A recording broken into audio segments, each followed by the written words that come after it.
कोल्हापुर में राज्य सरकार द्वारा घोषित कर्ज माफी योजना के विरोध में अखिल भारतीय किसान सभा के बैनर तले किसानों ने प्रदर्शन किया। किसानों का आरोप है कि सरकार ने कर्ज माफी का फैसला तो लिया है, लेकिन इसका क्रियान्वयन विधान परिषद चुनाव के बाद करने की घोषणा की और इसमें लगाई गई शर्तें किसानों के साथ अन्याय है।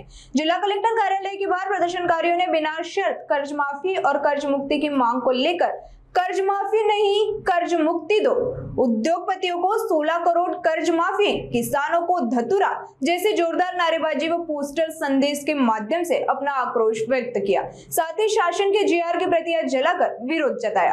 किसानों ने चेतावनी दी कि यदि सरकार ने उनकी मांगों पर सकारात्मक रुख नहीं अपनाया तो सभी किसान संगठन मिलकर विधानसभा का घेराव करते हुए उग्र आंदोलन करेंगे। आज या ठिकाणी आम्ही किसान सभेच्या वतीनं शाहू महाराजांचे वारसदार असलेले कोल्हापूर शेतकरी पुण्यश्लोक अहिल्यादेवी ही फसवी कर्जमाफी योजना जी काही शासन आणली याची होळी करण्यासाठी आणि सरकारच्या नावाने बोंब ठोकण्यासाठी आंदोलन म्हणून जमा झालेलो आहोत।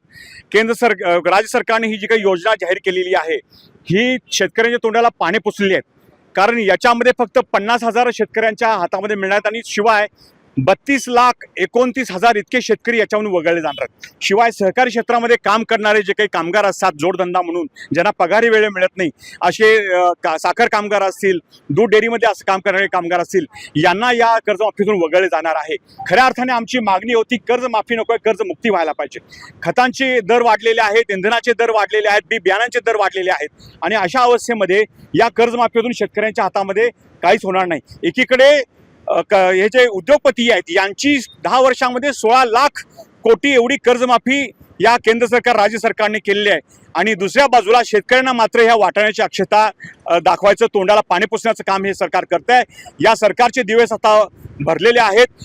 अनेक फळबागा असतील किंवा ग्रीन हाऊस असतील, पॉली हाऊस असतील, या प्रकारच्या शेतकऱ्यांना देखील या कर्जमाफीतून कोणत्या पद्धतीचा फायदा होणार नाही आहे आणि म्हणून आम्ही आणि जाचकटी एवढ्या लावलेल्या आहेत की शेतकऱ्यांना कर्जमाफी मिळताच कामा नये। ज्या पद्धतीनं लाडकी बहीण योजना आणून त्याच्यामधून 1,10,000 कोटी महिलांना वेगळ्या नावाखाली वगळलं गेलं, तसाच कारभार जो आहे वेगळ्या जाचकटींच्या मधून शेतकऱ्यांना वगळायचं षडयंत्र जे आहे फडणवीस सरकार रचत आहे। पुण्यश्लोक अहिल्यादेवी यांनी शेतकऱ्यांसाठी अत्यंत चांगल्या गोष्टी जे आहे कारभार केला होता, त्यांच्या नावाने त्यांच्या नावाला अक्षरशः काळेमा फासल्याचं काम महाराष्ट्र सरकारने केलेलं आहे। याचा निषेध आम्ही करतो। आज प्रातिनिधिक आंदोलन करत असो तर पूर्णपणे महाराष्ट्रामध्ये सर्व शेतकरी संघटना एकत्र करून महाराष्ट्र विधानसभा जी आहे ती घेराव घालण्याचं काम आम्ही येणाऱ्या काळामध्ये करणार आहोत आणि या सरकारला सोळ की पळ करून सोडू।